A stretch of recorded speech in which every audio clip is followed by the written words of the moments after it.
मैं हूं आपके साथ नेहा वालिया। रुक करेंगे उत्तर प्रदेश की अहम खबरों का। उत्तर प्रदेश के मुख्यमंत्री योगी आदित्यनाथ आज एक बार फिर अयोध्या के दौरे पर रहेंगे।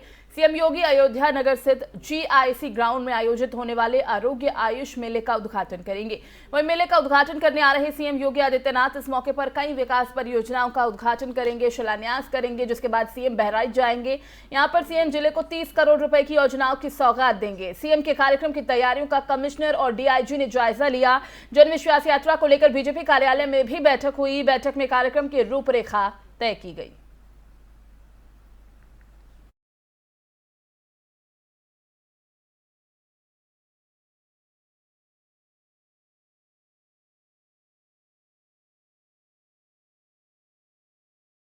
और देश में कोविड मरीजों की बढ़ती संख्या को देखते हुए मुख्यमंत्री योगी आदित्यनाथ ने क्रिसमस और नए साल के जश्न पर भी सख्ती बरतने का निर्देश दिया। कहा कि सार्वजनिक स्थानों पर कोविड प्रोटोकॉल का पालन कराया जाए, सोशल डिस्टेंसिंग और मास्क को अनिवार्य किया जाए। सीएम ने कहा टेस्ट और ट्रीट की रणनीति कोविड को नियंत्रित करने में कामयाबी इससे मिल पाएगी। अब ऐसे में सार्वजनिक स्थानों जैसे कि मॉल, सिनेमाघर, होटल, कैफे और भीड़भाड़ वाली जगहों पर ज्यादा सतर्कता बरतने की जरूरत है। सीएम योगी ने अधिकारियों को निर्देश देते हुए कहा कि कोरोना के डेल्टा और ओमिक्रॉन वेरिएंट को ध्यान में रखते हुए प्रदेश के सभी डीएम को अलर्ट किया जा चुका है। निर्देश भी दिए, यूपी की सीमाओं पर सुरक्षा और सतर्कता के दायरे को बढ़ाते हुए प्रदेश में आने वाले हर यात्री की जांच की जाए, टीकाकरण की गति बढ़ाई जाए।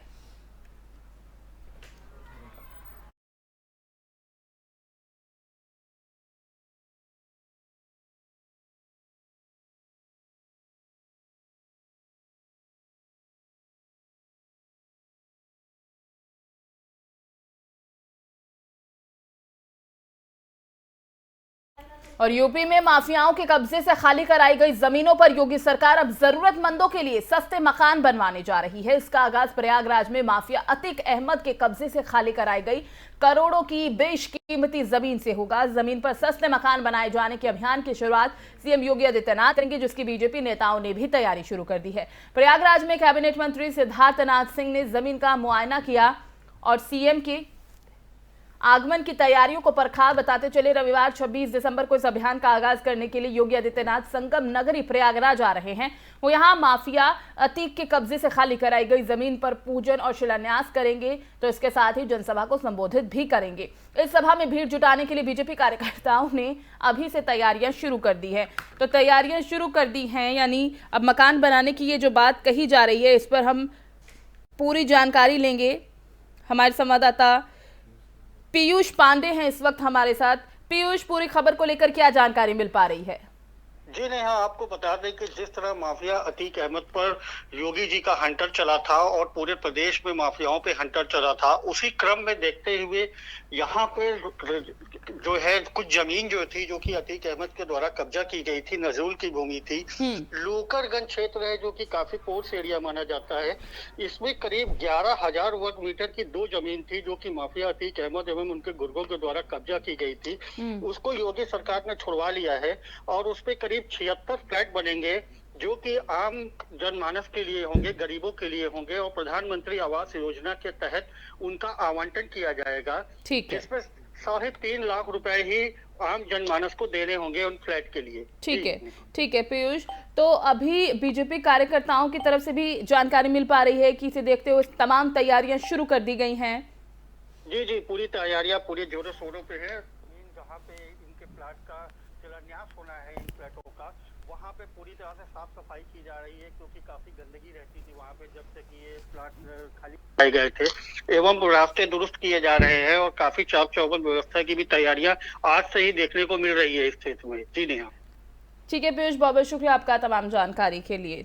तो प्रधानमंत्री आवास योजना के तहत ये फ्लैट्स वितरित किए जाएंगे और जैसा कि हमारे संवाददाता ने बताया कि करीब 3.5 लाख रुपए ही इस फ्लैट के लिए अदा करने होंगे।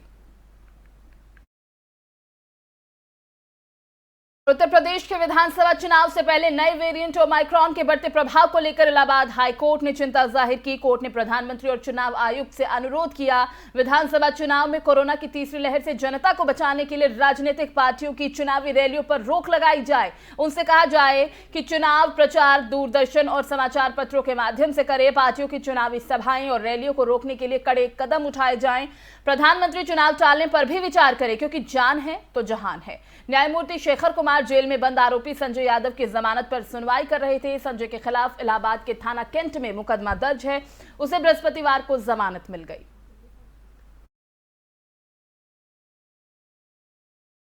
और एक और अहम खबर से आपको रूबरू करा दें। देश में दिनों दिन जिस तरह से हम लगातार आपको बता रहे हैं, ओमाइक्रॉन के मामले बढ़ते जा रहे हैं, 300 से पार हो चुके हैं, जिसे लेकर पहले एमपी और अब यूपी में नाइट कर्फ्यू का ऐलान कर दिया गया है। योगी सरकार 25 दिसंबर से नाइट कर्फ्यू लगाने वाली है। बता दें कि देश में कोरोना वायरस की तीसरी लहर का सख्त खतरा मंडरा रहा है। नए वेरिएंट को लेकर देश भर में अलर्ट है।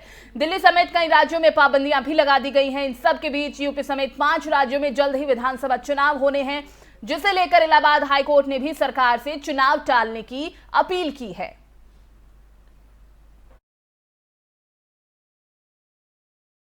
और अगले साल उत्तर प्रदेश में होने वाले विधानसभा चुनाव से पहले आयकर विभाग की ताबड़तोड़ छापेमारी जारी है।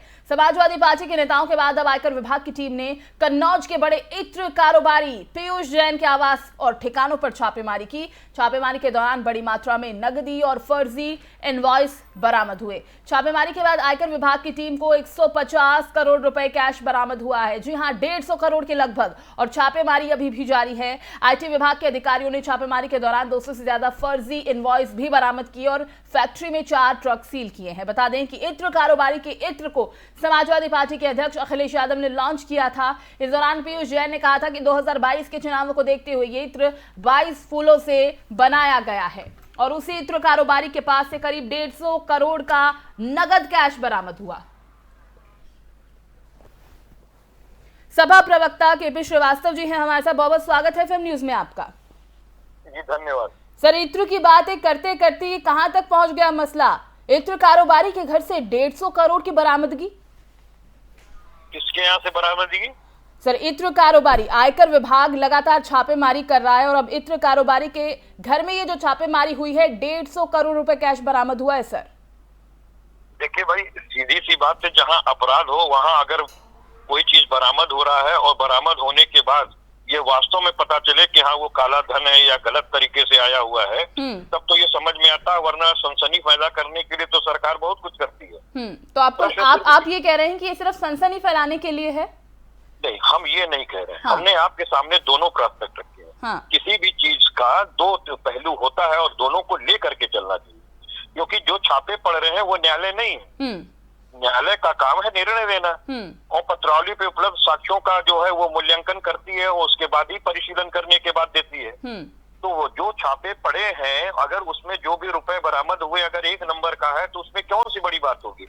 आप हमें बताइए, जो पुराने नोट और नए नोट का काम हुआ था जिस समय, सर बिल्कुल इत्तेफाक रखती हूँ मैं आपकी बात से, लेकिन सर 150 करोड़ रुपए नगद घर में, और आप कह रहे हैं कि सनसनी फैलाने का भी काम 1 नंबर का पैसा भी हो सकता है। खैर वो तो जांच का विषय है कि पैसा कैसे है। वो जांच का विषय है। जी, यही मैं कह रहा हूँ। लेकिन सर नजरिया आपका ये भी हम समझने की कोशिश करेंगे। आयकर विभाग की लगातार ये जो छापेमारी हो रही है, समाजवादी की तरफ से कार्यकर्ता या नेता जो भी जुड़ते हैं, उनका ये कहना है चुनाव है, इस वजह से सरकार ये सब करवा रही है, हमें डर नहीं है, हम तो पहले से ही तैयार थे। लेकिन अगर इतना कैश सर बरामद होगा तो सवाल तो उठेंगे ही ना। प्रश्न इस बात का है कि अगर आप जब इलेक्शन के मोड में आ गए, इससे पहले क्या अगर कोई अपराध कर रहा था तो आप क्यों करने दे रहे थे? प्रश्न इस बात का। आपने आखिर माँ भारती का इतना नुकसान क्यों कर दिया? प्रश्न इस बात का है। तो प्रश्न इस बात के तो उठेंगे। जो समेकित नहीं है क्या? आपको नहीं लगता कि अगर इलेक्शन घोषित हो गया वाले में अभी मुश्किल से 10-15 दिन बाद अधिसूचना जारी हो जाएगी? इनकी सरकार को जो भी डेवलपमेंट करना था करके दे गए। अब तो ये वही है जो सीबीआई तो पहले भी मारती थी छापा, ईडी पहले भी छापा मारती थी। तो आखिर उस समय सुप्रीम कोर्ट अगर तोता कहता था तो प्रश्न उस सुप्रीम कोर्ट से क्यों नहीं पूछा गया कि साहब आप क्यों तोता कह रहे हैं? ये तोता किस प्रकार से है, तोता किस तरह से चलता है? आप देखिए, व्यापम का जो इतना बड़ा घोटाला हुआ, शिवराज सिंह चौहान बन गए।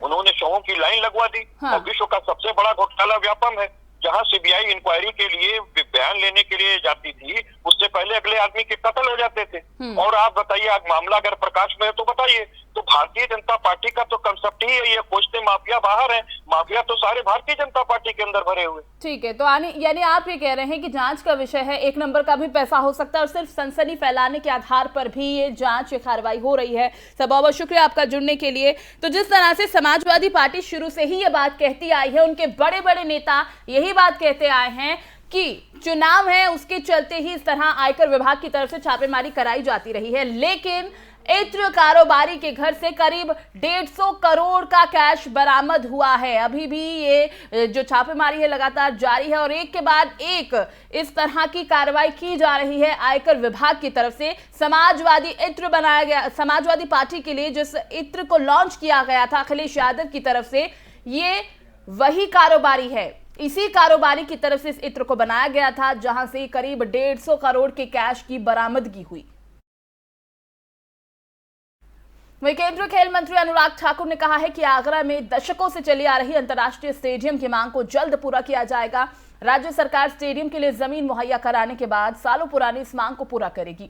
अनुराग ठाकुर बृहस्पतिवार को एकलव्य स्पोर्ट्स स्टेडियम में पत्रकारों से बातचीत कर रहे थे। वो सांसद खेल स्पर्धा के विजेता और उप विजेता खिलाड़ियों को पुरस्कृत करने पहुंचे थे। ठाकुर ने कहा, स्टेडियम की प्रोजेक्ट रिपोर्ट मिलने के साथ ही इस पर काम शुरू हो जाएगा। कहा कि खेलों और खिलाड़ियों को बढ़ावा देने के लिए खेलो इंडिया योजना के तहत देश भर में 1000 सेंटर खोले जाएंगे। आगरा और उसके ग्रामीण क्षेत्रों में भी सेंटर मिलेंगे। सेंटरों पर अच्छे खिलाड़ी तैयार किए होंगे। सेंटरों के रख रखाव के लिए पूर्व खिलाड़ियों को 50 लाख रुपए हर साल दिए जाएंगे।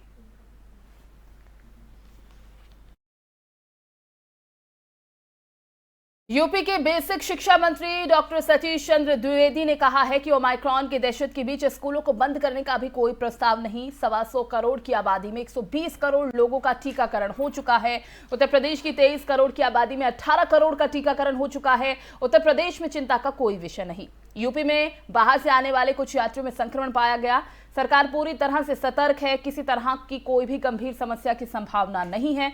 स्कूलों को बंद करने को लेकर अभिभावकों के मन में संशय के सवाल पर उन्होंने कहा कि अभी ऐसा कोई प्रस्ताव नहीं है।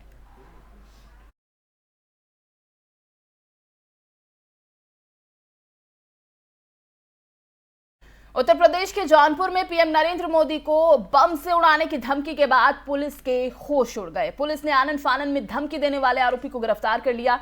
इससे पहले भी आरोपी थाने को उड़ाने की धमकी दे चुका है। दरअसल पुलिस कंट्रोल रूम पर एक कॉल आई जिसमें पीएम नरेंद्र मोदी को वाराणसी के फूलपुर में होने वाली जनसभा के दौरान बम से उड़ाने और उनकी हत्या करने की धमकी दी गई थी। फोन करने वाले युवक ने बताया कि घटना को अंजाम अनीश अंसारी और अब्दुल अंसारी देंगे।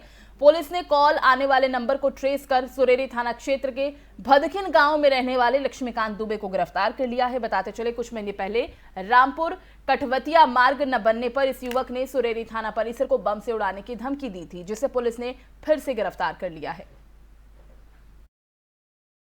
का यह मामला बताया जा रहा है, जहां पर एक युवक की तरफ से फोन कॉल किया गया और कॉल पर बताया गया कि प्रधानमंत्री नरेंद्र मोदी की हत्या करने का प्लान है उसका।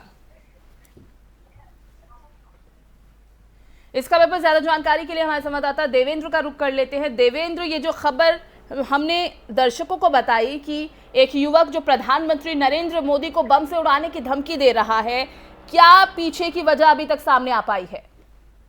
जी, आपको बता दें कि कल अमूल फैक्ट्री का उद्घाटन करने वहाँ पर प्रधानमंत्री मोदी पहुंचे थे कल सुबह में। ऐसे में एक युवक ने उनके जनसभा और उनको जान से मारने की धमकी दी थी, लेकिन 4 घंटे के बाद खुफिया एजेंसी और क्राइम ब्रांच ने कड़ी मशक्कत के बाद उसको तत्काल गिरफ्तार कर लिया गया है। साफ जानकारी के अनुसार जो युवक गिरफ्तार हुआ है उसका पहले का भी रिकॉर्ड है कि उसने जौनपुर थाने सुरेरी को और रामपुर थाने को उड़ाने की बात भी की थी एक बार। लेकिन सबसे बड़ी चीज है कि बगल में ही प्रधानमंत्री मोदी का जनसभा था। ऐसे में इस युवक ने कैसे जान से मारने की धमकी देने की बात कही। ऐसे में बड़ी कामयाबी पुलिस को मिल गई है। बड़ी वारदात हो पाई, लेकिन गिरफ्तार कर लिया गया। चलिए, बहुत बहुत शुक्रिया देवेंद्र तमाम जानकारी के लिए। तो आरोपी को फिलहाल गिरफ्तार कर लिया गया है और वो पुलिस की हिरासत में है, उससे पूछताछ जारी है। और जौनपुर में 3 शातिर महिलाओं ने एक ज्वेलरी शोरूम से लाखों रुपए के जेवरात पर अपना हाथ साफ कर लिया और मौके से फरार भी हो गई। शोरूम के कैमरे में साफ देखा जा सकता है कैसे महिला पहले शोरूम में घुसी और फिर मालिक की आंखों में धूल झोंककर करीब 6 लाख रुपए के जेवरात चोरी करके वहां से फरार हो गई। पुलिस को सूचना दी गई, पुलिस ने मामला दर्ज कर जांच शुरू कर दी है। तो तस्वीरें आपके सामने हैं, जौनपुर का ये मामला बताया जा रहा है। ये तीनों महिलाएं जिन्होंने करीब 6 लाख की ज्वेलरी पर हाथ साफ किया और शोरूम से फरार हो गई।